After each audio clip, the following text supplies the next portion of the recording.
Assalamualaikum warahmatullahi wabarakatuh dan salam sejahtera untuk kita semua. Perkenalkan, nama saya Muhammad Al-Fatamir di Pabeang, asal UPT Stasiun Geofisika kelas 3 Balikpapan, PMG angkatan 43. Baik, pertama-tama mohon izin untuk rekan-rekan yang ada di rumah, perkenankan saya untuk menyampaikan suatu materi resume jurnal internasional yang berjudul seperti yang ada di samping kiri saya, Studi Mikrozonasi Gempa Bumi pada Bendungan Batu Besi Nuha, Luwu Timur, Sulawesi Selatan, Indonesia. Mohon izin untuk efisiensi waktunya, kita mulai presentasinya sebagai berikut. Ya, baik, Assalamualaikum warahmatullahi wabarakatuh dan selamat pagi. Mohon izin kepada yang terhormat Pak Samosir, Mbak Eka, Mbak Catur, serta Mbak Febi selaku rekan-rekan kerja saya di Stagiof Balikpapan. Perkenalkan, nama saya Muhammad Al-Fatamir di Pabeang, kelas PMG 43. Berkesempatan untuk menyampaikan suatu resume jurnal yang berjudul Studi Mikrozonasi Gempa Bumi pada Bendungan Batu Besi Nuha, Luwu Timur, Sulawesi Selatan, Indonesia. Studi ini ditulis oleh Sunaryo Harti Umbumala dan Anom Prasetyo, yang dimana dalam kesempatan kali ini saya akan menyampaikan poin-poin utamanya dalam jurnal internasional tersebut, di mana kita lanjut ke sistematika penulisan yang dimulai dari pendahuluan, metode, hasil dan pembahasan, serta kesimpulan, dan terakhir adalah referensi. Untuk efisiensi waktu, baik kita akan masuk ke pendahuluan.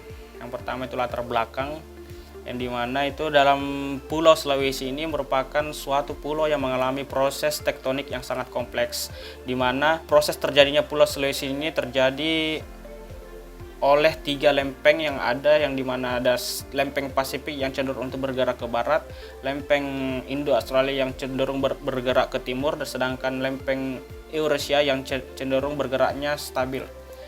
Oleh karena itu, dalam proses terjadinya tersebut dapat memiliki dampak ke depannya, di mana Pulau Sulawesi ini merupakan pulau yang sangat rentan akan terjadinya gempa bumi, yang dimana gempa bumi tersebut merupakan suatu keharusan yang akan terjadi di Pulau Sulawesi ini.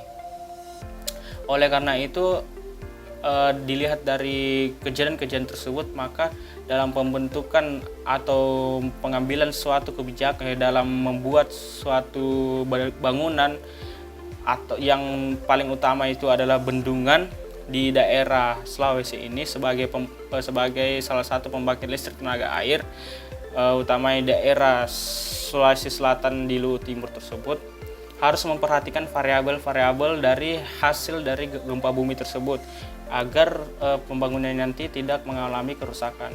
Yang dimana variabel yang dilihatnya itu adalah ada KG yang kerentanan seismik, merupakan kerentanan seismik, yang kedua PGA, yang ketiga kondisi geologi atau geoteknik yang ada di tempat tersebut, yang ketiga, yang berikutnya ada kekuatan maupun kualitas bangunan atau infrastruktur yang akan dibangun nanti seperti bendungan yang tadi.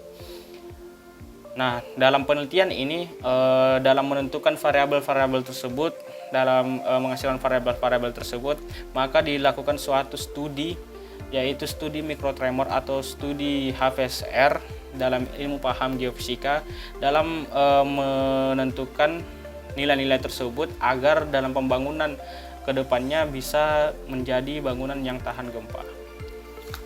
Adapun lokasi penelitian dalam penelitian ini yang dilakukan pada lokasi di peta seperti pada gambar, di mana dilakukan dengan pengamatan langsung di titik-titik tersebut, dari titik-titik MSBB 01 sampai MSBB 25 dengan menggunakan alat seismometer 3 komponen tipe DS4A dan digitalisasi dengan tipe TDL303S Digital Portable Seismograph dengan 25 titik pengukuran pengamatan langsung, serta mengambil data USGS gempa pada rentang waktu 1909 sampai 2014 dengan 178 kejadian, di mana data-data tersebut akan digunakan sebagai parameter-parameter untuk penunjang data dari pengamatan langsung tadi. Selanjutnya, persamaan matematis yang digunakan dalam penelitian ini ada 3, yaitu yang pertama frekuensi resonansi dasar atau rumus untuk mencari H per V-nya sebagai berikut. Selanjutnya ada yang kedua indeks kerentanan seismik.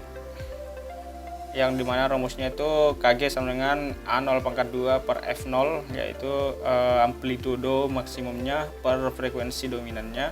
Selanjutnya ada rumus PGA sebagai berikut, yang dimana membutuhkan data-data parameter gempa bumi seperti magnitude, jarak, dan epicenternya.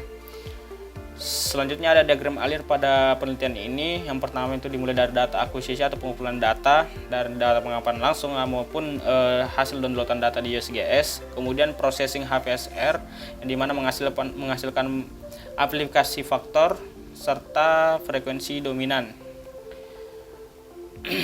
Yang dimana dari data frekuensi dominan ini menghasilkan periode dominan dengan rumus seperti F0 sama dengan seperti 0, di mana dari data tersebut bisa menghasilkan kerentanan seismik atau vulnerability index-nya atau sama dengan KG dari ketiga data tersebut.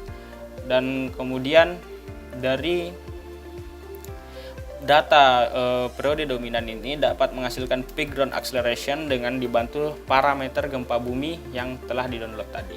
Berikutnya kita masuk ke hasil dan pembahasan, yang dimana tabel pertama ini merupakan hasil dari frekuensi dominan, periode dominan, serta nilai faktor amplitudonya dari titik MSBB 01 sampai MSBB 05. Berdasarkan frekuensi dominan dari klasifikasi Krimer, yaitu klasifikasi yang sebagai data rujukan dari penelitian ini, disarankan untuk bangunan-bangunan yang akan dibangun di beberapa titik yang ada di lokasi tersebut, utamanya di titik 21 sampai 25 yang merupakan lokasi bendungan, itu disarankan untuk membangun bangunan yang berada pada klasifikasi 2 menurut Krimer. Sedangkan menurut periode dominannya, dilihat dari periode dominannya, klasifikasi tanah yang cocok untuk pembangunan dalam tempat itu, pada tempat itu menurut Kanai itu berada pada kisaran klasifikasi 2 sampai 4, sedangkan menurut Omote dan Nakajima itu berada pada kisaran B, klasifikasi bangunan B sampai C. Hal ini sudah dirujuk oleh peneliti dalam jurnal ini di daftar pustakanya. Kemudian itu indeks kerentanan seismik, peak ground acceleration atau PGA, dan level risikonya ada pada tabel berikut. Mengacu pada klasifikasi tingkat risiko gempa untuk nilai PGA pada tabel tersebut, pada titik MSBB 21 sampai 25, kita lihat bahwa lokasi-lokasi tersebut berada pada intensitas MMI di kisaran 7 sampai 9 dengan kisaran dengan level risiko 1, yang dimana level risikonya itu berada pada rentang medium sampai high atau sedang sampai tinggi. Seperti terlihat pada tabel berikut, di mana level of risk-nya itu atau risiko levelnya itu berada pada rentang tersebut. Kemudian selanjutnya peta kontur distribusi indeks kerentanan seismik atau KG seperti pada gambar berikut, yang dimana pada titik-titik dengan zona merah tersebut merupakan nilai kerentanan seismik yang sangat tinggi yang berada pada titik MSBB 10 sampai 11 dengan MSBB 01 sampai 06. Kemudian berikutnya ada peta kontur distribusi nilai peak ground acceleration atau PGA, yang dimana titik MSBB 21 sampai 25 itu merupakan titik PGA dengan nilai PGA yang sangat tinggi, atau dari peta tersebut yang paling merah dengan zona merah. Kemudian peta kontur gabungan antara peta PGA sebelumnya dan peta kerentanan seismik, yang itu peta PGA tadi yang ini dengan kerentanan seismik yang ini, maka digabungkan maka menghasilkan peta kontur sebagai berikut, yang dimana yang warna kuning merupakan peta kerentanan seismik, sedangkan yang warna hijau merupakan peta PGA-nya seperti terlihat pada gambar. Selanjutnya kita masuk ke kesimpulan, yang dimana kesimpulan pertama itu akuisisi data mikroseismiknya itu dilakukan pada 25 titik yang didistribusikan di zona bendungan dan sekitarnya pada titik MSBB 01 sampai MSBB 25. Jadi, dan yang kedua itu untuk perhitungan nilai-nilai peak ground acceleration-nya atau PGA, data USGS digunakan untuk epicentrum yang berlokasi di sekitar kawasan Sorowako pada periode 1909 sampai 2014 dengan rentang tahun 105 tahun dengan semua magnitudo dari 178 peristiwa gempa. Yang ketiga, pemrosesan dan interpretasi data pada nilai PIA diperoleh level tingkat risiko pada 11 titik dengan risiko tinggi dan 14 titik dengan risiko rendah. Yang keempat, berdasarkan nilai peak ground acceleration-nya diperkirakan bahwa ini intensitas MMI dalam rentang 7-9 dan tingkat risiko seismik dalam rentang menengah 2 sampai sangat besar berdasarkan nilai frekuensi yang dominan. Diperkirakan bahwa bangunan yang dapat dibangun di tempat tersebut tidak lebih dari klasifikasi 2 menurut Krimer, sedangkan menurut periode dominannya untuk klasifikasi tanah untuk Kanai serta Omote dan Nakajima itu berada di kisaran 2 sampai 4 dan kisaran B sampai C. Selanjutnya ada referensi sebagai berikut. Baik, terima kasih untuk presentasi kali ini. Terima kasih untuk perhatiannya. Mohon izin Pak, Bu, mungkin bisa bertanya atau memberikan saran kalau bisa. Baik Pak. Siapa? Dipersilakan Terima Pak kasih Samosir. atas kesempatan buat kita. Siap. Jadi kita di sini sudah mendengarkan hasil penjelasan kamu tentang mikrojonasi ataupun apa tentang struktur tanah juga di Tamea. Siapa? Termasuk di sini. Ya Pak, bagaimana Pak? Karena ini kan masalah pembangunan di Sulawesi Selatan. Iya Pak, di yang tempat. dari Karena? Siapa? Tepatnya di Lu Timur itu Pak, tentang bendungan. Yang jadi kita pertanyaan kita tadi Sepata menjelaskan bahwa untuk pembangunan di Sulawesi atau sebelum itu sudah bisa ditentukan berapa jarak ataupun ketinggian bangunan di daerah tersebut. Oh ya Pak, siap. Yang jadi pertanyaan, apakah dengan hasil analisa seperti ini Pemda setempat sudah melakukan apabila ada suatu pembangunan termasuk proyek-proyek seperti bendungan yang akan dilaksanakan di daerah, apakah ya Pemda sudah melakukan sesuai dengan hasil analisa dari pihak BMKG ataupun hasil pembahasan yang kamu sampaikan ini Pak? Oh siap Pak, siap. Mohon izin Pak, bisa saya langsung jawab. Untuk hasil penelitian ini yang dimana telah diklasifikasikan sesuai dengan dari hasil penelitiannya untuk klasifikasi bangunan maupun bendungannya itu alhamdulillah sekarang kemarin sempat riset untuk bendungannya itu sudah jadi. Jadi untuk masalah pemerintah daerahnya memakai hasil penelitian ini atau tidak, saya belum mengetahui secara pasti Pak. Cuman kalau misalnya hasil penelitiannya ini sudah masuk ke jurnal internasional, kemungkinan besar dalam penelitian ini orang-orang yang melakukannya itu pasti sudah berkoordinasi dengan pemerintah daerah setempat maupun orang-orang yang ingin membuat bendungan tadi. Jadi kemungkinan besar pemerintah daerah ataupun orang-orang yang membangun di daerah tersebut sudah merujuk ke data penelitian ini, kemungkinan besarnya. Tapi dengan secara pastinya saya belum tahu karena ini hasil penelitian dari orang yang ada di sini, jadi bukan murni penelitian saya. Jadi untuk kepastiannya bekerja sama dengan pemerintah daerah itu belum tahu pasti, cuman kemungkinan besar iya Pak, sudah dijalani dengan sesuai merujuk hasil penelitian ini. Sekian Pak, mungkin bisa ditambahkan atau bagaimana Pak?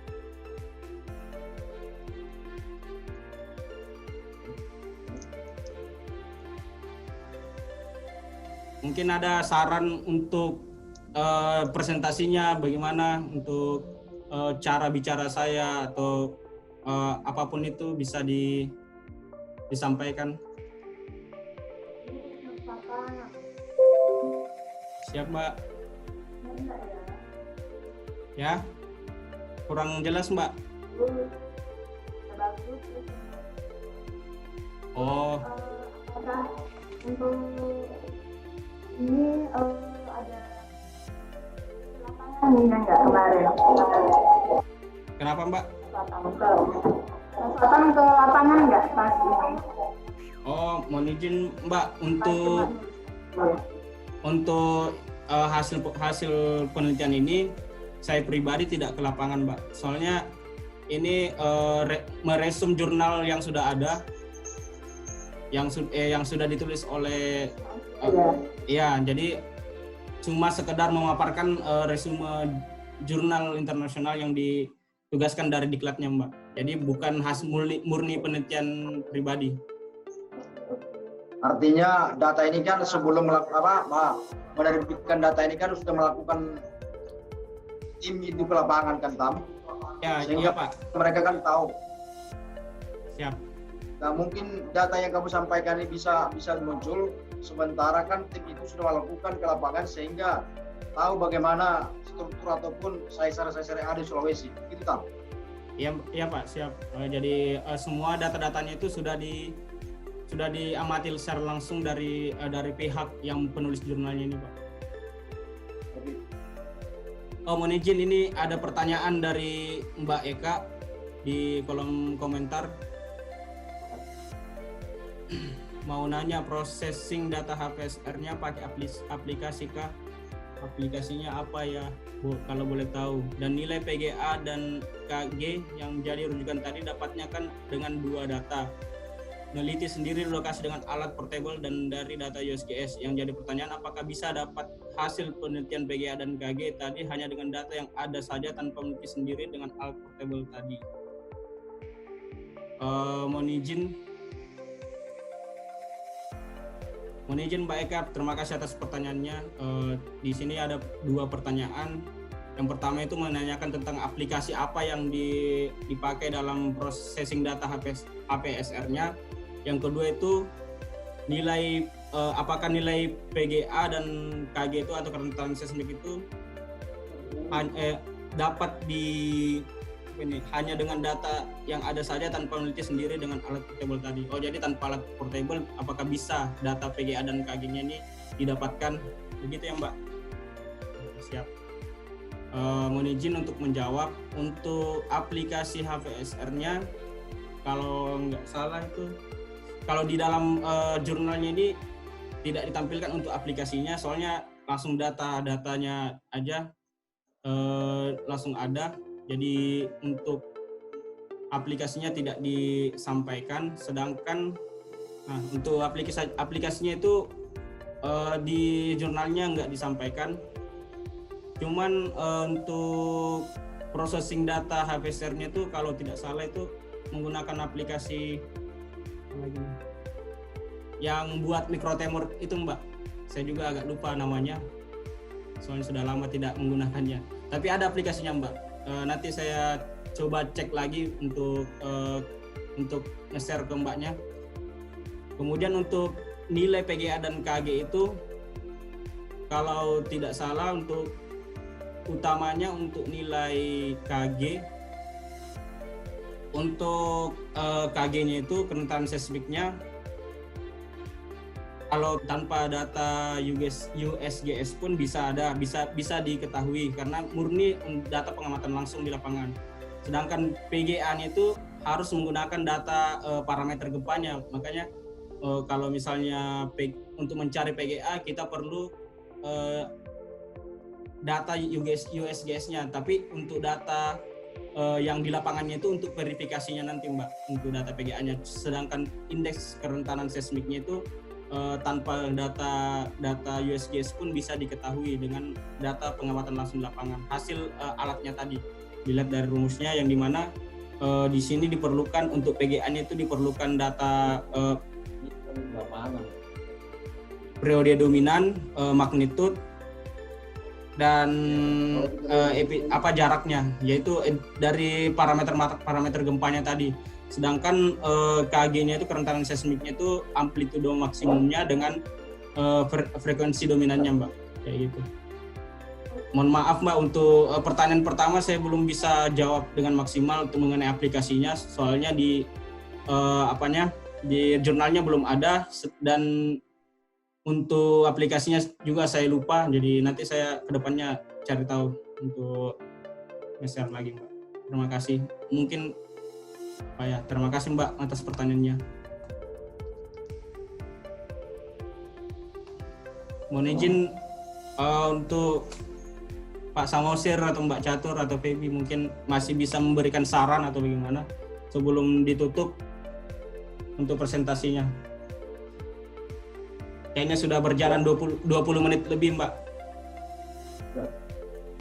Terima kasih Tam atas penjelasannya di stasiun kita Wisma Balikpapan, sudah mendengarkan dan hasil kesimpulannya apa yang Anda sampaikan itu sudah baik, sehingga kedepannya kita bisa lebih sharing lagi di stasiun khususnya Balikpapan, sehingga nanti bisa kita realisasikan di Kota Balikpapan.